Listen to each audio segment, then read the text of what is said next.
Di ruang tamu rumah mewah keluarga Wijaya di Menteng, Jakarta, kata-kata itu datang seperti pukulan keras di dada.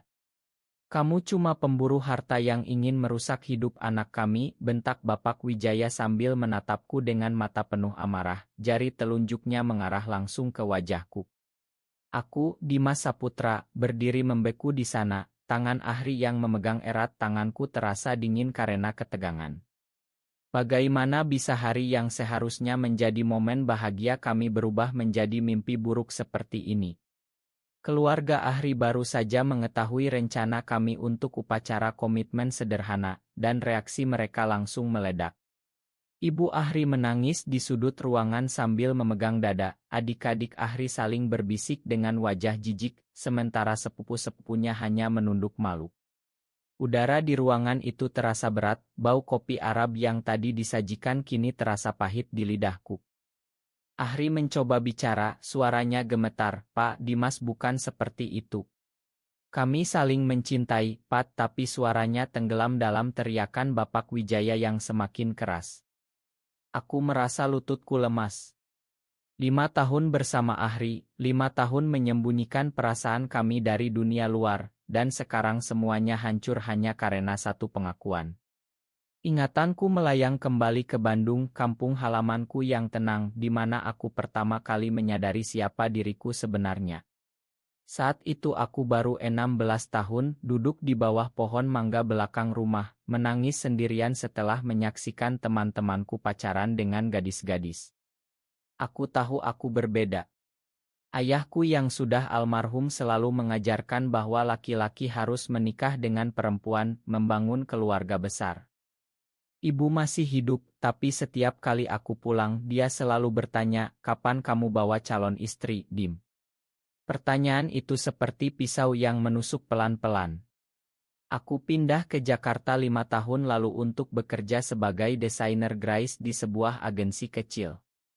Gajiku pas-pasan cukup untuk sewa kamar kos sederhana di kawasan Tebet. Disinilah aku bertemu Ahri. Saat itu ada konferensi marketing di Hotel Bintang 5. Ahri dengan setelan jas rapi dan senyum ramah duduk di sebelahku.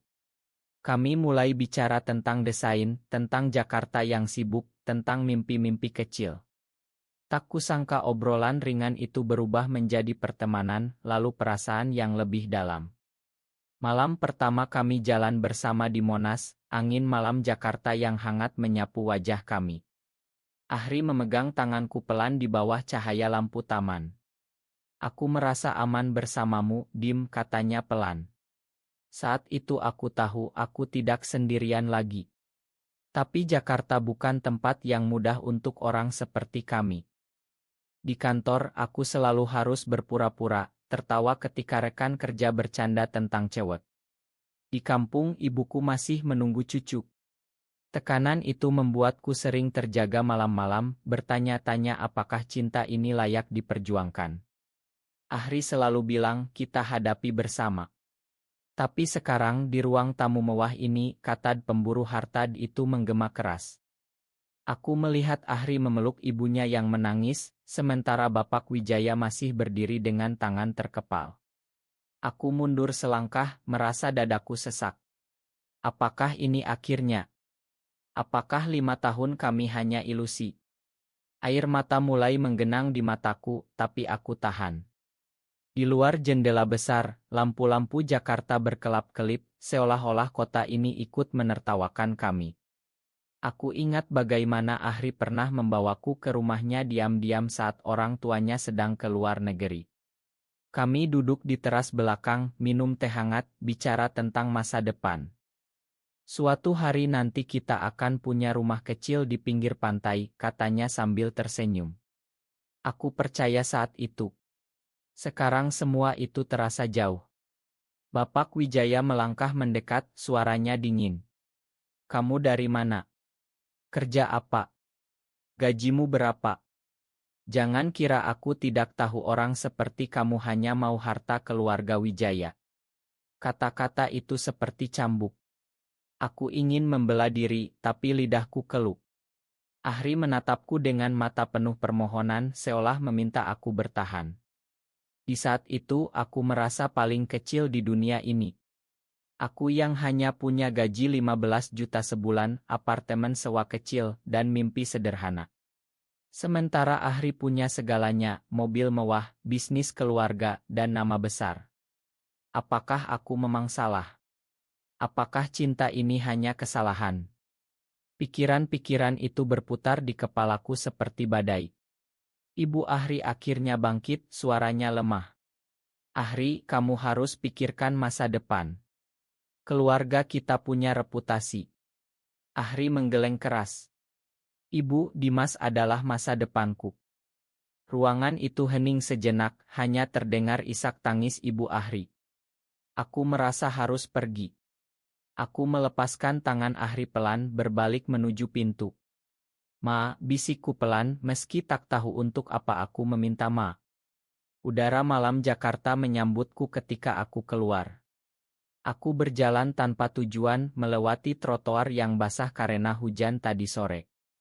Kenangan terus mengalir. Pertemuan pertama kami di konferensi itu, kopi pertama di Chai kecil dekat kantor, malam-malam kami bicara di telepon sampai subuh. Ahri selalu mengerti aku, selalu mendukung saat aku ragu dengan diriku sendiri. Tapi sekarang di tengah kota yang tak pernah tidur ini, aku merasa sendirian lagi. Seperti dulu di Bandung di bawah pohon mangga. Aku duduk di bangku taman kecil, memeluk lutut. Air mata akhirnya jatuh. 5 tahun dan semuanya berakhir dengan tuduhan pemburu harta. Apakah ini yang disebut cinta? Aku tak tahu lagi. Tapi di dalam hati ada satu harapan kecil yang masih menyala, mungkin besok semuanya akan berbeda. Malam itu aku pulang ke kosanku di Tebet dengan hati yang hancur. Ponselku bergetar terus-menerus, nama Ahri muncul di layar, tapi aku tak sanggup angkat. Aku hanya duduk di tepi kasur, menatap dinding kosong yang sudah bertahun-tahun menjadi saksi perjuanganku. Besok pagi aku harus ke kantor, tapi bagaimana aku bisa tersenyum seperti biasa? Rekan kerja pasti akan bertanya kenapa mataku bengkak. Aku mengingat kembali awal mula semuanya. 5 tahun lalu, di konferensi marketing itu, Ahri memakai kemeja biru muda yang membuat matanya semakin tajam. Kami bertukar nomor, dan 2 hari kemudian dia mengajakku makan malam di sebuah warung sate di Kemang. Aku suka caramu bicara tentang desain, katanya sambil tertawa kecil. Malam itu kami bicara sampai warung tutup. Aku merasa ada yang berbeda. Ahri tidak seperti pria lain yang kutemui. Dia mendengar, dia peduli. Bulan-bulan berikutnya kami semakin dekat. Kami jalan di Taman Suropati, nonton film di bioskop pinggir kota, bahkan pernah naik kereta api ke Bandung hanya untuk makan mie ayam legendaris. Ahri tak pernah memaksa, selalu memberi aku ruang untuk bernapas. Saat aku cerita tentang ibuku yang masih menunggu aku menikah, dia hanya memegang tanganku dan bilang, kita cari cara bersama. Tapi di dalam diriku selalu ada ketakutan. Di Indonesia, menjadi lelaki yang mencintai lelaki bukanlah hal mudah. Berita di televisi selalu tentang Raya, tentang keluarga yang mengusir anaknya, tentang teman-teman yang hilang karena takut dihakimi. Aku sering menangis sendirian di kamar kos setelah membaca komentar-komentar keji di media sosial. Ini dosa besar, kata mereka. Aku bertanya pada diriku sendiri berulang kali, apakah aku salah? Ahri selalu menjadi tempatku pulang. Dia mengajakku ke rumahnya saat orang tuanya sedang ke Singapura. Kami memasak mie goreng bersama di dapur mewah itu, tertawa seperti anak kecil. Malam itu untuk pertama kali aku merasa aman sepenuhnya. Aku mencintaimu, Dim, katanya pelan saat kami duduk di sofa. Kata-kata itu seperti obat untuk luka-luka lamaku. Tapi cinta kami harus tetap disembunyikan. Aku tak pernah berani mengenalkan Ahri ke ibuku. Setiap pulang kampung, aku bercerita tentang teman kantor saja. Ibu selalu menghela napas panjang, kamu sudah 30 tahun, Dim, jangan buat ibu menunggu terlalu lama. Kata-kata itu membuatku merasa bersalah setiap kali. Sementara itu, di Jakarta, kehidupan kami berjalan seperti biasa. Ahri bekerja di perusahaan keluarga, aku di agensi kecil. Kami bertemu hampir setiap malam, kadang di apartemen Ahri, kadang di kosanku yang sempit. Kami bicara tentang segalanya, mimpi membuka kai kecil, rencana liburan ke Bali, bahkan tentang anak angkat suatu hari nanti. Tapi semakin lama, tekanan semakin besar. Ada teman Ahri yang mulai curiga, ada rekan kerjaku yang pernah melihat kami bersama dan bertanya-tanya. Aku mulai sering marah tanpa sebab, sering menjauh karena takut Ahri lelah dengan hidupku yang penuh rahasia. Ahri selalu sabar. Kita akan hadapi bersama, katanya berulang kali. Malam ini, setelah tuduhan di rumahnya, aku akhirnya angkat telepon. Suara Ahri terdengar lelah. Dim, makan keluargaku. Mereka tidak mengerti. Aku hanya bisa menangis pelan. Mungkin mereka benar, aku memang tidak punya apa-apa. Ahri diam sejenak, lalu berkata tegas, kamu punya aku. Itu sudah cukup. Kata-kata itu membuatku sedikit tenang, tapi keraguan tetap ada. Besok pagi aku harus kembali ke rutinitas. Naik ojek online ke kantor, tersenyum pada klien, menggambar desain sambil hati masih terluka. Di perjalanan, aku melihat pasangan-pasangan heteroseksual yang berjalan bergandengan tangan tanpa takut. Aku iri. Mengapa hidupku harus serumit ini? Di kantor, temanku Sinta, satu-satunya orang yang tahu rahasiaku, langsung mendekat saat istirahat. Wajahmu seperti habis ditabrak truk, Dim cerita. Aku menceritakan semuanya. Sinta memelukku pelan di ruang pantry. Kamu kuat, Dim, Ahri mencintaimu sungguhan. Jangan menyerah. Kata-kata Sinta memberi aku sedikit kekuatan. Siang itu aku balas pesan Ahri, kita bicara malam ini. Malamnya kami bertemu di cai kecil dekat rumahku. Ahri datang dengan mata merah. Kami duduk di pojok, bicara pelan. Aku sudah bilang ke orang tuaku bahwa aku tidak akan menikah dengan siapapun selain kamu, katanya. Aku terkejut. Dan mereka? Mereka marah besar. Tapi aku tidak peduli. Kami pulang bersama malam itu berjalan pelan di trotoar. Tangan kami bersentuhan sesekali, cukup untuk mengingatkan bahwa kami masih punya satu sama lain. Tapi di dalam hati aku tahu perjuangan belum selesai. Besok atau lusa, keluarga Ahri pasti akan melakukan sesuatu lagi. Dan aku harus siap. Hari-hari berikutnya berlalu seperti kabut. Aku bekerja seperti robot, pulang ke kos, tidur, bangun, ulang lagi. Ahri menelepon setiap malam, suaranya selalu penuh harapan, tapi aku bisa mendengar kelelahan di baliknya. Keluarga Wijaya tidak diam saja. Mereka mulai menelepon Ahri terus-menerus, mengirim pesan panjang lebar tentang reputasi keluarga, tentang tak apa kata tangga, tentang di masa depan bisnis. Ahri menceritakan semuanya padaku dengan suara pelan. Ibu bilang kalau aku tidak berhenti, mereka akan potong dana perusahaan. Aku merasa bersalah. Mungkin aku harus pergi, Kamu punya segalanya, aku tidak mau merusaknya. Ahri marah mendengar itu. Jangan pernah bilang begitu lagi, Dim, kamu adalah segalanya bagiku. Tapi kata-kata itu tak bisa menghapus rasa takutku. Di kantor, pekerjaan menumpuk. Klien besar meminta revisi desain hingga tengah malam. Aku duduk di depan komputer, mata lelah, tapi pikiran melayang ke Ahri. Aku ingat saat kami pertama kali berlibur ke Bali 2 tahun lalu. Kami menyewa ila kecil di Ubud jauh dari keramaian. Di sana untuk pertama kali, kami bisa berpegangan tangan di depan orang tanpa takut. Kami berjalan di sawah, makan di warung kecil, tertawa sampai perut sakit. Malamnya, di bawah bintang-bintang, Ahri berkata, suatu hari kita akan tinggal di sini, jauh dari semua ini. Saat itu aku percaya. Sekarang Bali terasa seperti mimpi yang takkan pernah terwujud. Sinta, teman kerjaku, melihat aku semakin kurus. Dia mengajakku makan siang di warteg dekat kantor. Dim, kamu harus cerita ke ibumu. Setidaknya dia harus tahu. Aku menggeleng. Ibu tidak akan mengerti, Sin. Dia masih menunggu aku bawa perempuan pulang. Sinta menghela napas. Kamu tidak bisa sembunyi selamanya. Malam itu aku menelepon ibu di Bandung. Suaranya ceria seperti biasa. Kapan pulang, Dim? Ibu masak opor ayam kesukaanmu. Aku hampir menangis. Sebentar lagi, Bu. Setelah telepon ditutup, aku menangis di kamar. Aku merasa seperti pengkhianat. Pengkhianat terhadap ibuku, terhadap keluarga Ahri, bahkan terhadap diriku sendiri. Ahri datang ke kosku 2 hari kemudian.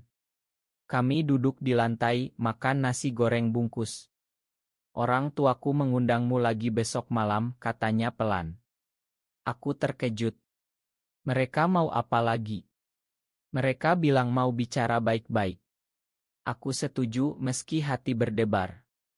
Besok malam kami datang ke rumah Menteng lagi. Suasana lebih tenang kali ini, tapi ketegangan masih terasa. Bapak Wijaya duduk di kursi utama, suaranya dingin. Kami sudah selidiki kamu, Dimas. Kamu memang tidak punya harta. Tapi itu bukan alasan kami menolak. Kami menolak karena ini tidak wajar. Kata tidak wajar itu seperti tamparan. Ibu Ahri menambahkan, kamu bisa dapat perempuan yang baik, Ahri. Mengapa harus seperti ini?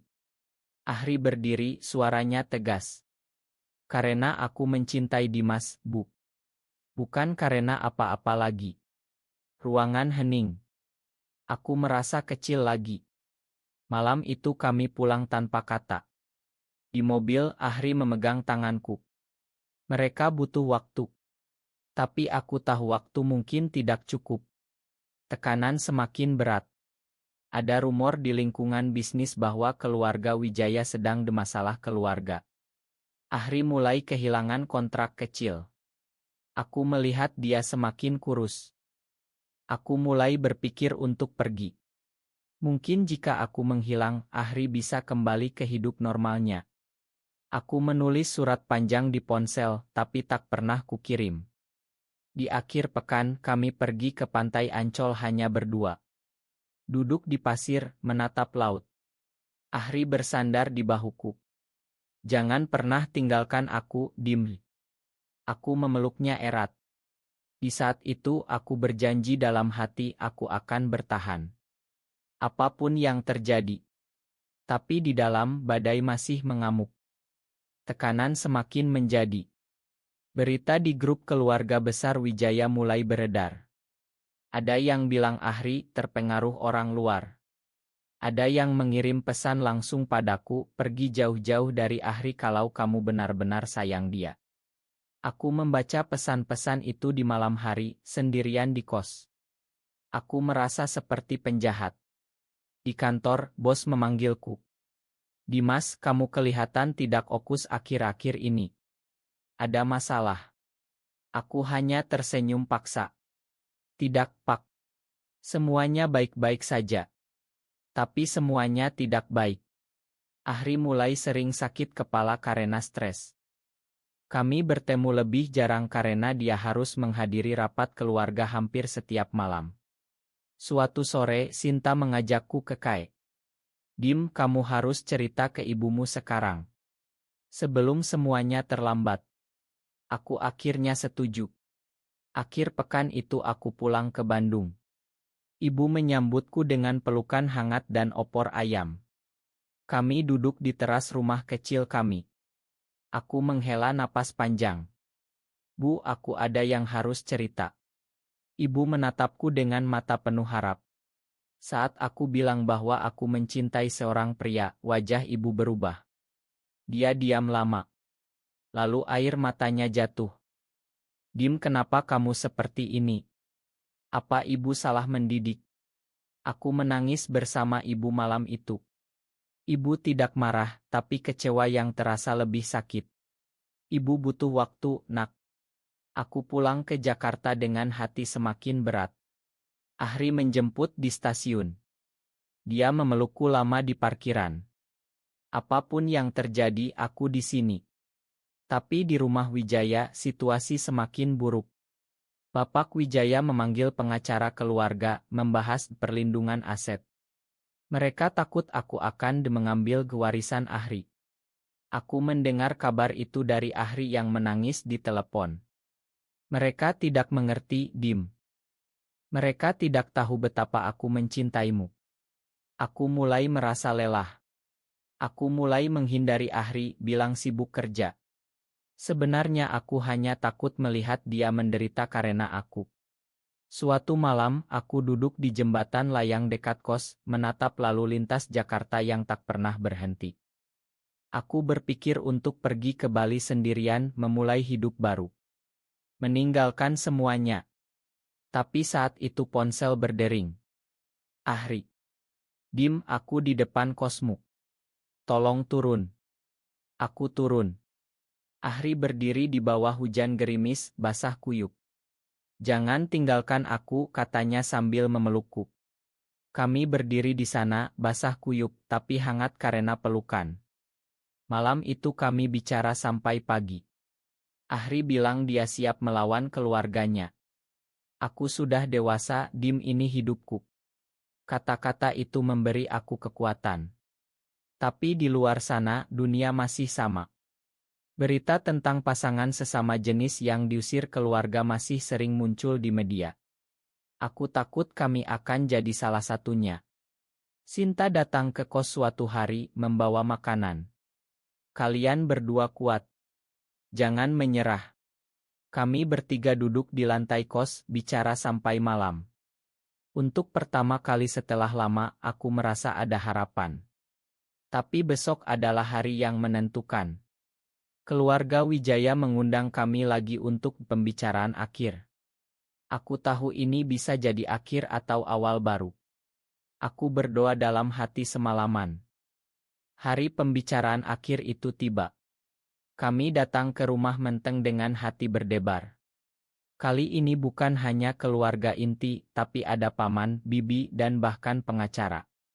Bapak Wijaya duduk di kepala meja, wajahnya keras. Kami sudah putuskan. Ahri, kalau kamu tetap dengan Dimas, kami akan potong semua hak waris dan dukungan bisnis. Ahri berdiri tegak. Saya terima, Pak. Suara Ahri tegas, tapi aku melihat tangannya gemetar. Aku merasa dunia runtuh lagi. Di saat ketegangan mencapai puncak, pintu depan terbuka tiba-tiba. Seorang pria tinggi berpakaian rapi masuk dengan langkah tenang. Semua orang terdiam. Itu Rial, kakakku yang hilang 10 tahun lalu. Dia pergi meninggalkan Bandung tanpa kabar, katanya mencari kerja di Singapura. Sekarang dia berdiri di sini dengan jam tangan mahal dan aura yang berbeda. Selamat sore semuanya, katanya dengan suara dalam. Bapak Wijaya berdiri. Siapa Anda? Rial tersenyum tipis. Saya Rial Saputra, kakak Dimas. Dan saya pemilik 40 saham perusahaan Wijaya melalui investasi diam-diam selama ini.